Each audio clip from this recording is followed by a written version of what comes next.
तो dear students, पिछले lecture में हम केमिकल बॉन्ड यानी केमिकल बॉन्ड या बॉन्ड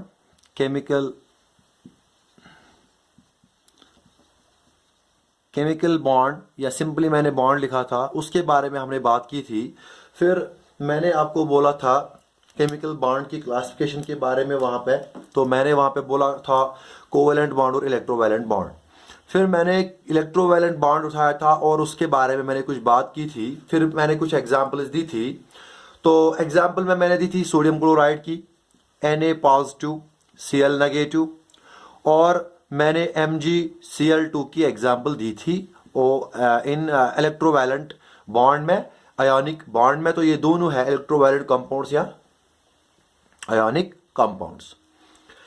अब क्या है इसके बारे में, तो मैंने आपको उसी लेक्चर में बोला कि आयन्स जब तक जनरेट ना हो, आयन्स जनरेट होने चाहिए तब ये बॉन्ड, तब ये इलेक्ट्रोस्टैटिक फोर्स ऑफ अट्रैक्शन उनके दरमियान होगा, तो तब ये इलेक्ट्रोस्टैटिक बॉन्ड बनेगा, तब ये वाला बॉन्ड बनेगा कि इलेक्ट्रोस्टैटिक अट्रैक्शन की वजह से आयोनिक बॉन्ड या इलेक्ट्रोवैलेंट बॉन्ड बनेगा।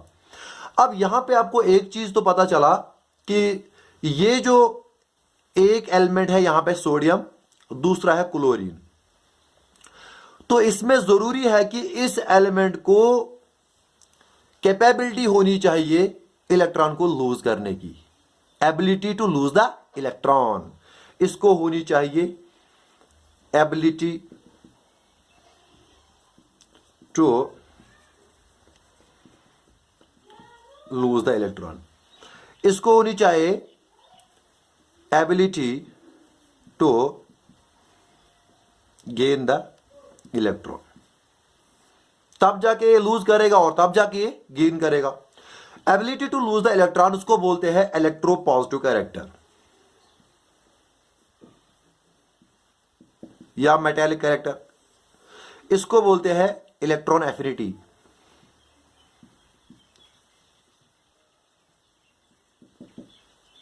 अगर शेयर्ड पेयर होगा तो उस वक्त मैं बताऊंगा शेयर्ड पेयर की अट्रैक्शन, उसको इलेक्ट्रोनेगेटिविटी बोलते हैं। तो इसको एबिलिटी टू गेन इलेक्ट्रॉन्स को बोलते हैं इलेक्ट्रॉन एफिनिटी।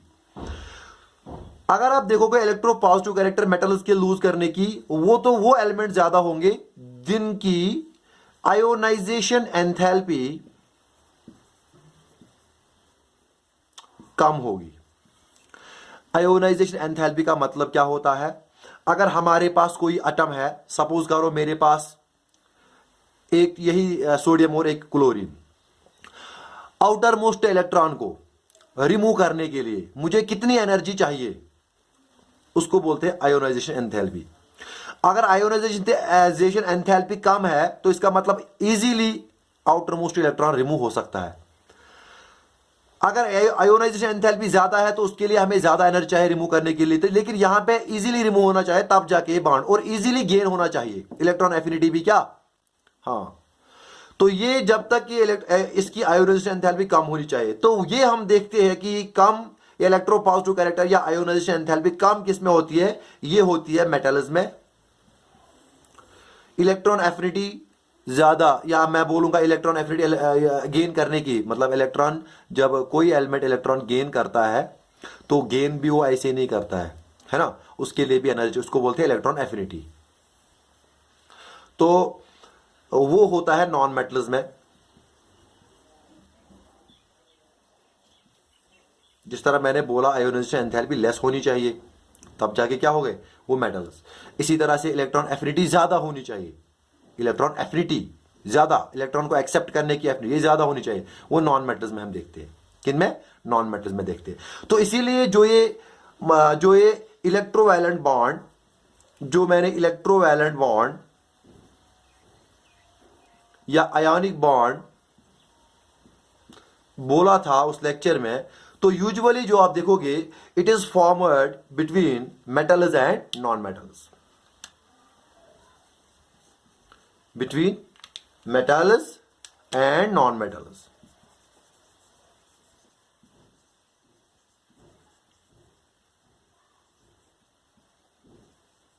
तो यूजुअली आप यही देखोगे कि जो इलेक्ट्रोवैलेंट बॉन्ड या आयोनिक बॉन्ड होता है वो मेटल्स और नॉन मेटल्स में आमतौर पर पाया जाता है। तो यानी एक मेटल होगा एक नॉन मेटल होगा, जब वो आपस में कंबाइन होंगे तो वो आपस में आयनिक बॉन्ड बनाते हैं, क्योंकि मेटल्स को इलेक्ट्रोपॉजिटिव कैरेक्टर होता है, आयोनाइजेशन एंथैल्पी, इजीली इलेक्ट्रॉन को लूज कर सकते हैं और नॉन मेटल इलेक्ट्रॉन को गेन कर सकते हैं, इनकी सलाहियत है। तो आपस में एक लूज गेन जब करेगा तो आयन जनरेट होंगे और आपस में वो फिर फोर्स ऑफ अट्रैक्शन की वजह से आपस में एक साथ रहेंगे तो कंपाउंड बनाएंगे, तो उस कंपाउंड को बोलेंगे आयनिक कंपाउंड, बिकॉज उसमें आयनिक बॉन्ड है, वो आयनिक बॉन्ड की वजह से एक साथ रहे हैं, तो उसको हम बोलेंगे आयनिक। तो इसीलिए मैंने बोला यूजुअली जो इलेक्ट्रोवैलेंट बॉन्ड या आयनिक बॉन्ड होता है वो मेटल्स और नॉन मेटल्स के दरमियान में होता है। तो ये था आयनिक बॉन्ड और इलेक्ट्रोवैलेंट बॉन्ड के बारे में, जो भी मैंने पहले लेक्चर से, पिछले वीडियो से लेके अभी तक मैंने आपको पढ़ाया। तो ये है एक तरीके की अट्रैक्शन, एक तरीके का बॉन्ड जिस वजह से जो एक केमिकल कंपाउंड में होता है, यानी इस बॉन्ड की वजह से वो आपस में आयन्स एक साथ रहते हैं और chemical compound and results in the formation of a chemical compound. तो ये एक तरीका कि किस तरीके से कंपाउंड बनते हैं, क्योंकि क्वेश्चन मैंने पिछले ही वीडियो में बोला था कि हमें दो चीज जानने हैं, एक कि कंपाउंड क्यों बनते हैं, उसका मैंने उधर ही रीजन दिया था, दूसरा कंपाउंड कैसे बनते हैं। तो इस तरीके से ये एक तरीका है जिस तरीके से कंपाउंड बनते हैं। अब जो दूसरा जो तरीका है जिस तरीके से कंपाउंड बनते हैं, उसके लिए अब हमें समझना है दूसरे टाइप का बॉन्ड जो मैंने उस वक्त बताया था, उसका नाम कोवैलेंट बॉन्ड। तो अब हम वही पढ़ेंगे कोवैलेंट बॉन्ड के बारे में।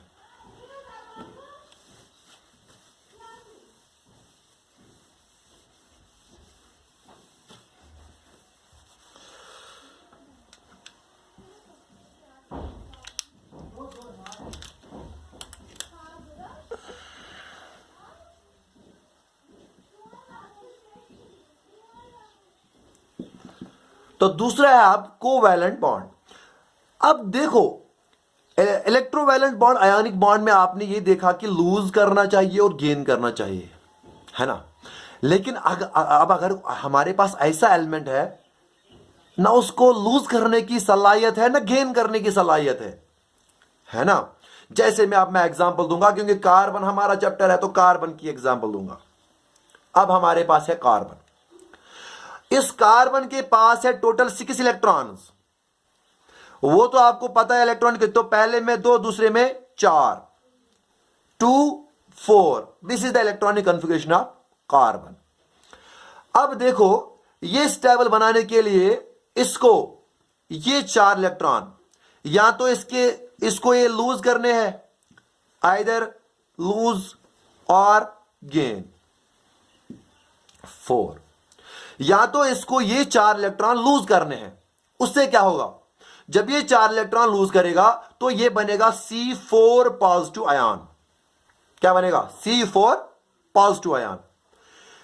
तो उसकी जो कॉन्फ़िगरेशन रहेगी वो फिर 2 इलेक्ट्रॉन बचे, वो होगी स्टेबल हीलियम की।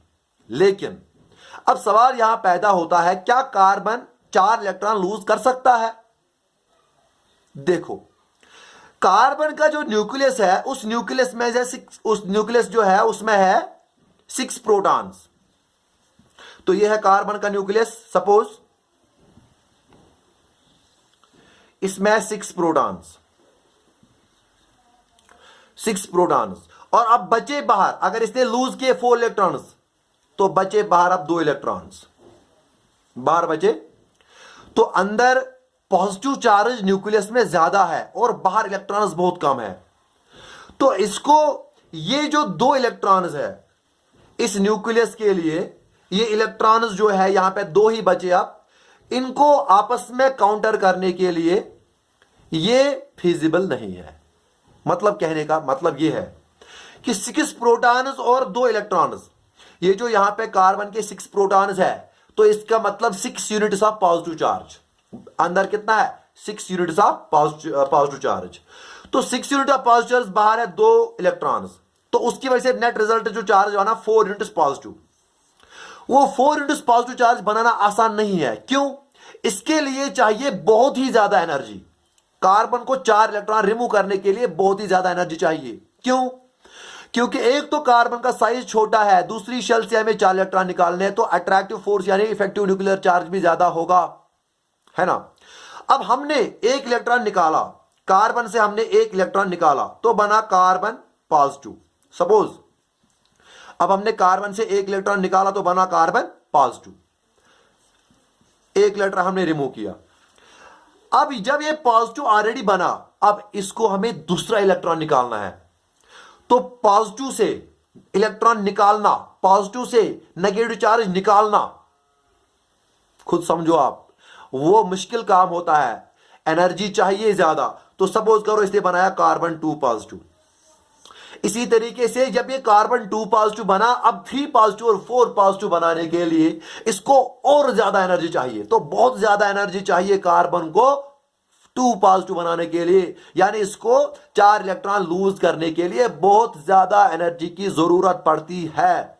और ये 6 प्रोटॉन्स जो है वो, ये 2 इलेक्ट्रॉन जो है ये सस्टेन नहीं करते हैं, ये इन 6 इलेक्ट्रॉन्स का जो अट्रैक्शन होता है ये वो सस्टेन नहीं करते हैं, क्योंकि न्यूक्लियर चार्ज बहुत ज्यादा बढ़ जाता है और साइज भी छोटा है। अगर साइज एटम का बड़ा होता, जैसे हमारे पास लेड होता है, टिन होता है, उनमें 4 पॉजिटिव आयन बनते हैं, उनमें तो आयन 4 पॉजिटिव आयन, टिन में भी 4 पॉजिटिव आयन बनते हैं।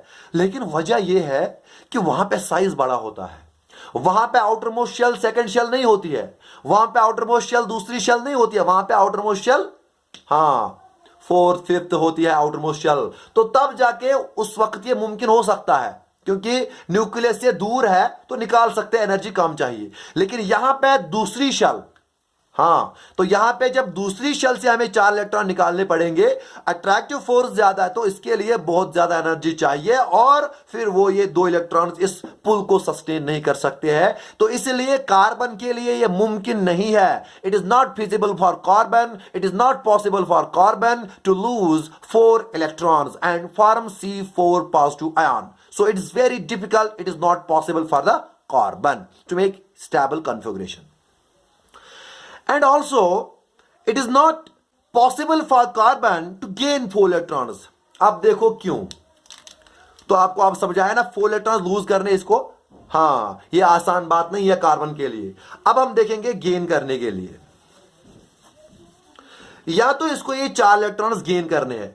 4 इलेक्ट्रॉन्स गेन जब करेगा ये बनेगा C4 नेगेटिव आयन। फिर से वही बात, अंदर प्रोटॉन जो है न्यूक्लियस में वो है 6 प्रोटॉन, 6 प्रोटॉन्स। बाहर है, अब बाहर आपको जो पता है सेकंड मोस्ट शेल में, उसमें आ गए अब 8 इलेक्ट्रॉन्स और प्लस 2 अंदर के हो गए 10।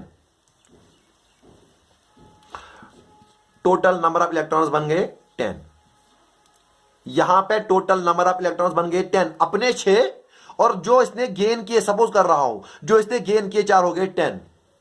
तो इसके लिए भी इसको बहुत ज्यादा एनर्जी चाहिए। पहले इसके लिए भी, क्योंकि एक नेगेटिव जो बना उसमें दूसरा इलेक्ट्रॉन डालना, तो नेगेटिव में नेगेटिव डालना, फिर एक और नेगेटिव, फिर एक और नेगेटिव, तो ये बहुत ज्यादा मुश्किल है कार्बन के लिए। मैं फिर से बता रहा हूं, क्योंकि कार्बन का साइज जो है वो छोटा है, तो छोटा है, नेगेटिव नेगेटिव नेगेटिव जो बढ़ता जाएगा ये वो बर्दाश्त नहीं कर पाएगा। तो इसका मतलब ये है कि कार्बन 4 इलेक्ट्रॉन्स गेन करने के लिए भी इसको बहुत ज्यादा एनर्जी चाहिए। और ये जो 6 इलेक्ट्रॉन्स जो होते हैं, प्रोटॉन्स जो न्यूक्लियस में होते हैं, बाहर 10 इलेक्ट्रॉन्स होते हैं, अंदर क्या होते हैं 6 प्रोटॉन्स और बाहर होते हैं 10 इलेक्ट्रॉन्स। इसके लिए ये भी मतलब होल्ड करना मुश्किल होता है। तो ये 6 इलेक्ट्रॉन्स जो है, इसको ये टोटल 10 इलेक्ट्रॉन्स होल्ड करने बहुत मुश्किल होते हैं। It can not hold the 10 electrons. अब आप बोलोगे सर बाकी हमारे पास नियान है, नियान में तो 10 इलेक्ट्रॉन है, तो वो क्यों होल्ड करता है? अरे ये भी सोचो, उसमें प्रोटॉन भी 10 है, तो प्रोटॉन 10 है और इलेक्ट्रॉन भी 10 है, तो वो आराम से 10 प्रोटॉन 10 इलेक्ट्रॉन को होल्ड कर सकता है। लेकिन यहां पे अगर आपने 4 इलेक्ट्रॉन एक्स्ट्रा दिए, तो 4 इलेक्ट्रॉन एक्स्ट्रा देने से क्या होगा, 10 इलेक्ट्रॉन बन गए, लेकिन प्रोटॉन कोई बढ़ा नहीं। प्रोटॉन हमारे पास उतने ही है, 6 प्रोटॉन, तो 6 प्रोटॉन्स को 10 इलेक्ट्रॉन होल्ड करने के लिए कैपेसिटी नहीं है, ये इनको होल्ड नहीं कर सकता है। तो इसके इस तरीके से भी ये गेन करना 4 इलेक्ट्रॉन्स, ये भी कार्बन के लिए बड़ा ही मुश्किल है। तो इससे आपको अब क्या पता चला? ये पता चला कार्बन के लिए आइदर लूज और गेन दोनों सूरत पॉसिबल नहीं है। 4 इलेक्ट्रॉन लूज करना या 4 इलेक्ट्रॉन गेन करना कार्बन के लिए मुमकिन नहीं है। तो क्या यहां पे इलेक्ट्रोवैलेंट बॉन्ड बन सकता है? कोई मुमकिनत नहीं है, कोई पॉसिबिलिटी नहीं है कि कार्बन अब क्या इलेक्ट्रोवैलेंट बॉन्ड बनाए, क्योंकि अब जो आयन ही नहीं बना, आयन ही नहीं बना पाया, तो इलेक्ट्रोवैलेंट बॉन्ड की कोई गुंजाइश ही नहीं है। तो इसीलिए इस तरह के एटम जो होते हैं जिनमें कि जो आयन्स नहीं बना सकते हैं, जो नाइदर लूज द गेन कर सकते हैं, आयन्स स्टेबल उनके नहीं होते हैं, तो वो इलेक्ट्रोवैलेंट बॉन्ड नहीं बनाते हैं, वो दूसरे किस्म का बॉन्ड बनाते हैं, जो मैंने अब यहां पे उठाया है उसका नाम है कोवैलेंट बॉन्ड। तो यही हम पढ़ेंगे, कोवैलेंट बॉन्ड क्या होता है, इसमें क्या अलग है ये इलेक्ट्रोवैलेंट बॉन्ड से, किस तरीके से और किस तरीके से अब कार्बन अपनी वैलेंसी को सेटिस्फाई करने के लिए क्या करेगा और किस तरीके से कंपाउंड बनाएगा। तो ये है, तो इसमें हम पढ़ेंगे कोवैलेंट बॉन्ड के बारे में। अब यही, इसी से हमें ये पता चलेगा। अब देखो कैसे, अब देखो कैसे, अब हमारे पास ये जो कोवैलेंट बॉन्ड होता है ये बनता है कैसे?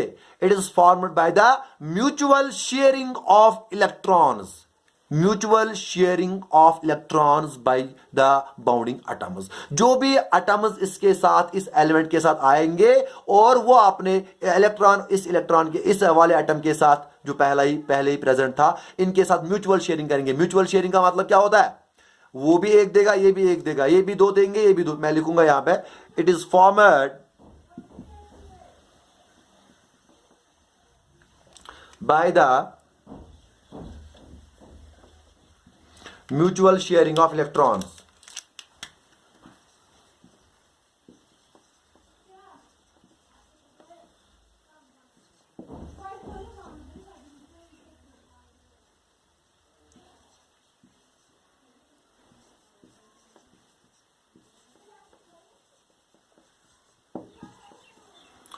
जो कंबाइनिंग एटम होंगे उनके दरमियान जो इलेक्ट्रॉन्स होते हैं वो म्यूचुअली शेयर होंगे, और म्यूचुअल शेयरिंग की वजह से वो अपनी वैलेंसी को सेटिस्फाई करेंगे और बॉन्ड बनाएंगे। उस टाइप ऑफ बॉन्ड को क्या बोलते हैं? Covalent bond. So covalent bond ये ऐसा केमिकल बॉन्ड है जो दो एलिमेंट्स के दरमियान, जो एटम्स के दरमियान बनता है by mutual sharing of electrons. किस तरीके से वो मैं अब यहां पे बताऊंगा। म्यूचुअल शेयरिंग को मैं इस तरीके से समझाता हूं। पहले यहां पे मैं बताऊंगा कार्बन की एग्जांपल। आप सपोज करो यहां पे है कार्बन, ये है कार्बन, एक आउटर मोस्ट शेल की कॉन्फ़िगरेशन में लिविस रिप्रेजेंटेशन, मैंने एक लेक्चर में बोला था, एक वीडियो में आपको लिविस रिप्रेजेंटेशन के बारे में कुछ थोड़ा सा बोला था। तो उसमें आउटर मोस्ट इलेक्ट्रॉन जो होते हैं शेल में, वो हम इस तरीके से दिखाते हैं। कार्बन के 4 है तो इसको मैंने यहां पे बनाया कार्बन के 4 इलेक्ट्रॉन्स। अब देखो यहां पे हाइड्रोजन है, ये इसका 1 इलेक्ट्रॉन है, इसको मैं ए से डिनोट करूंगा क्रॉस से। अब क्या होता है, कार्बन ये सोचता है अब मैं क्या करूंगा, मैं कैसे अपनी वैलेंस को सेटिस्फाई करूंगा। हाइड्रोजन भी यही सोचता है कि मैं कैसे, सोचता नहीं है, मैं समझाने के लिए बता रहा हूं कि इसके पास भी 1 इलेक्ट्रॉन है, ये भी यही सोचता है कि मैं कैसे अपनी वैलेंस को सेटिस्फाई करूंगा। कार्बन और हाइड्रोजन, सपोज करो कार्बन और हाइड्रोजन आपस में एक दूसरे के साथ मिल गए और इन्होंने आपस में मशवरा किया, हम एक काम करते हैं, हम 1 इलेक्ट्रॉन अपना आपको देंगे, आप मुझे अपना 1 दे दो। इसमें हम एग्रीमेंट जैसा बनाएंगे कि ये जो दोनों होंगे, जो आपने शेयर 1 दिया मैंने 1 दिया, ये दोनों इलेक्ट्रॉन हम दोनों के होंगे, यानी इसके भी 2 रहेंगे, इसके भी 2 रहेंगे। तो इसी तरीके से क्या होता है, यहां से भी 1 हाइड्रोजन, यहां से भी 1 हाइड्रोजन, यहां से भी 1 हाइड्रोजन, ये वाला हाइड्रोजन, ये वाला हाइड्रोजन, इसके इलेक्ट्रॉन सारे ये आते हैं और ये बोलते हैं कार्बन को हम आपके साथ 1-1 इलेक्ट्रॉन शेयर करेंगे। क्यों? क्योंकि हाइड्रोजन जब इसके साथ इलेक्ट्रॉन शेयर करेगा कार्बन के साथ, तो क्या होगा, इस हाइड्रोजन के 2 इलेक्ट्रॉन्स आ जाएंगे, शेयर करके इसके 2 इलेक्ट्रॉन्स आ गए। कार्बन को अपने 4 है, जब ये 4 इलेक्ट्रॉन 4 हाइड्रोजन के साथ शेयर करेगा, वो भी 4 इसको प्रोवाइड करेगा शेयरिंग करके, तो कार्बन के भी 8 आएंगे ऑक्टेट, और हाइड्रोजन का भी डुप्लेट कंप्लीट होगा। तो जिस वजह से इसी को बोलते हैं म्यूचुअल शेयरिंग, और जिस वजह से फिर वो कंपाउंड बना, वहां पे वो बना C, उसके साथ अटैच रहे 4H एटम्स, तो वो बना फिर CH4, जिसको आगे पढ़ेंगे उसको बोलते हैं मीथेन, मार्श गैस इसको बोलते हैं मीथेन। अब यहां पे मैं बताऊंगा किस तरीके से ये बनता है। देखो अब ये जो है कार्बन, सपोज करो ये कार्बन है, अब इसका एक इलेक्ट्रॉन यहां पे, एक इलेक्ट्रॉन सपोज करो, एक इलेक्ट्रॉन यहां पे, अब ये आया हाइड्रोजन, ये आया हाइड्रोजन, इसने एक इलेक्ट्रॉन इसने शेयर किया, ये आया हाइड्रोजन और ये आया हाइड्रोजन, एक इलेक्ट्रॉन शेयर किया। अब देखो यहां पे कार्बन ने अपने इसके कितने थे, 4, तो 4 थे, हाइड्रोजन के साथ हाइड्रोजन ने एक दिया, खुद ने मतलब कार्बन ने भी इसको एक दिया, इसी तरह से इनके साथ हुआ, तो ये इन्होंने इलेक्ट्रॉन, इसने इसके साथ शेयर किया, इसने इसके साथ, तो ये म्यूचुअली शेयर्ड पेयर है, तो ये है शेयर्ड पेयर, शेयर्ड। तो जो इलेक्ट्रॉन वो आपस में शेयर करते हैं उसको बोलते हैं शेयर्ड पेयर, इसने एक दिया, इसने एक दिया, इसको बोलते हैं शेयर्ड पेयर। ये है शेयर्ड पेयर, ये है शेयर्ड पेयर, ये है शेयर्ड पेयर। तो ये बन गया इस तरीके से एक कंपाउंड, और इस शेयर्ड पेयर की वजह से अब आपस में ये बाउंड रहे, अब ये आपस में लिंक रहे, इस शेयर्ड पेयर की वजह से अब न ये भाग सकता है, न ये भाग सकता है, ये अब शेयर्ड पेयर इनके दरमियान एक बॉन्ड है, एक अट्रैक्शन है, और ये अट्रैक्शन है due to mutual sharing of electrons. तो इस वाले बॉन्ड को बोलते हैं क्या, कोवैलेंट बॉन्ड। तो यहां पे 4 कोवैलेंट बॉन्ड बनाए किसने, कार्बन ने। इससे फायदा क्या मिला, फायदा दोनों को मिला, हाइड्रोजन को भी फायदा मिला और कार्बन को भी फायदा मिला, तब जाके ये बॉन्ड, ये जो है कोवैलेंट बॉन्ड बना। तो ये बनता है यहां पे शेयर्ड पेयर। तो this bond is formed by the mutual sharing of electrons between the combining atoms. यहां पे कंबाइनिंग एटम्स हाइड्रोजन कार्बन है, तो इन्होंने बॉन्ड बनाया कोवैलेंट बॉन्ड। तो इस तरीके से ये कोवैलेंट बॉन्ड बनता है। आगे जानेंगे नेक्स्ट वीडियो में।